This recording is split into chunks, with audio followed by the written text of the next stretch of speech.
Şimdi cinsellikteki altın kuralların diğer kalan ikinci bölümüne geldik. İlk maddemiz güven. Güven çiftlerin birbirine karşı hissettikleri en temel duygulardan biri olmalı. Ama çiftlerden biri çocuklukta ya da ergenlik döneminde güven duygusu zedelenmişse bu kişinin yeniden güven duygusunun kazandırılması gerekiyor. Kendini güvende hissetmeyen ya da karşısındaki partnerine, eşine güven duymayan kişilerin, böyle kadınların ya da erkeklerin sağlıklı, mutlu bir cinsel yaşam sürmeleri pek de mümkün değil aslında. 8. madde, partnere karşı sevgi, saygı. Bu en temel maddelerden biri ve en gerekli maddelerden biri. Birbirine sevgi ve saygısı olmayan çiftlerin sağlıklı ve mutlu bir cinsel yaşamları olamaz. Sevmek, birbirine masaj yapmak, gün içinde çiftlerin birbirlerini aramaları, özlediklerini söylemeleri, fiziksel temasta bulunmaları, özel günlerde çiçek almak, arada bir hal hatır sormak gibi ifadelerle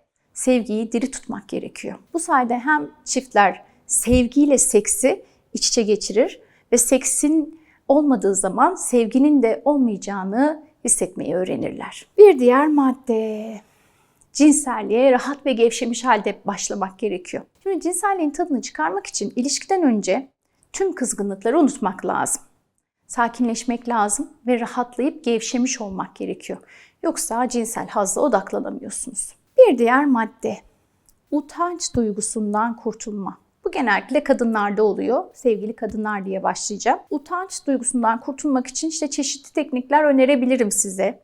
Cinsel öykü yazma gibi, ayıp sözler konuşma ve söyleme gibi ve ayıp eylemler tekniği gibi, bunları böyle cinsel yaşamınızda yavaş yavaş tecrübe ettikçe o zaman o utanç duygusundan sıyrılabiliyorsunuz. Genellikle cinsel deneyimi az olan, utangaç, çekingen çiftlerde bu teknikler çok başarılı. Bu sayede çiftler cinsellikle ilgili utançlarını ortadan kaldırabiliyorlar. Burada bir şey daha söylemek istiyorum. Bu utanç bazen bedene yönelik olabiliyor. Biliyorsunuz ben aynı zamanda genital estetik ameliyatları yapan bir hekimim ve tıbbi literatürde de kendi klinik pratiğimde de bunu çok görmekteyim. Kendi bedeninden hoşlanmayan, bedeninden utanç duyan, genital bölgesinde hoş olmayan görünümlerden dolayı da cinsellikten kaçınan kişilerde de bu utanç olabiliyor. Bu tarz ameliyatlardan sonra cinsel özgüvenlerini kazanıp daha mutlu bir şekilde evliliklerine devam ediyorlar. Bunu ek parantez olarak söylemek istiyorum. Bir de cinselliğe iyi konsantre olmak gerekiyor. Hani cinsellik mekanik, teknik bir süreç değil. Cinsel ilişki sırasında dikkatinizin, odağınızın tamamı partnerinizde ve cinsel eylemlerinizde olmalı. Cinsel ilişki sırasında aklımız başka yerde, bedenimiz başka yerde, zihinle beden arasında uygun olmayan bir durum var, bir dengesizlik var. Böyle olunca ne oluyor? Cinselliğe konsantre olamamak dolayısıyla haz almayı ve orgazm olmayı engelliyor.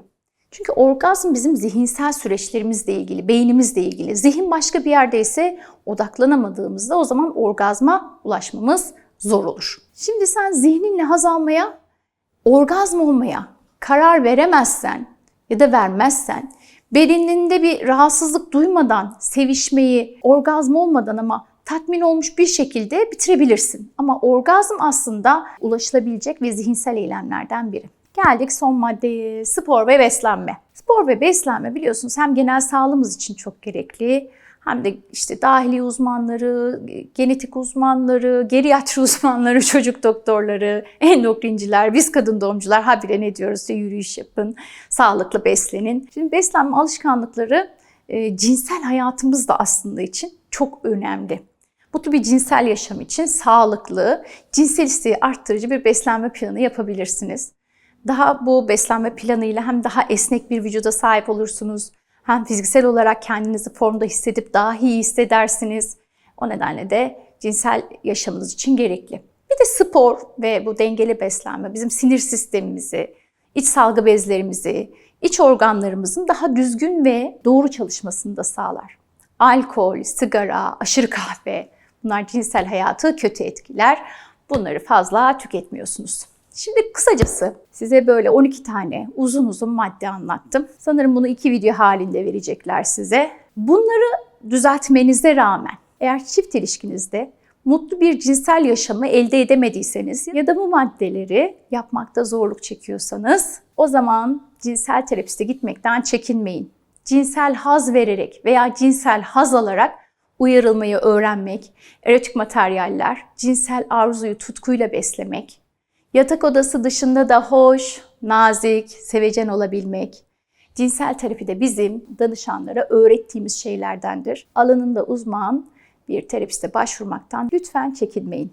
Çünkü sorunu çözmek için çok geç kalırsanız sorununuz tamamen çözümsüz bir noktaya gelebilir. Efendim, bir videonun daha sonuna geldik. Videoyu beğendiyseniz beğen tuşuna, şu bildirimleri almak için zil tuşuna, kanalıma abone olmayı unutmayın. Merak ettiğiniz konular hakkında da alta yorum olarak yazabilirsiniz. Tekrar görüşmek dileğiyle. Sağlıklı, keyifli, mutlu bir cinsel yaşam diliyorum.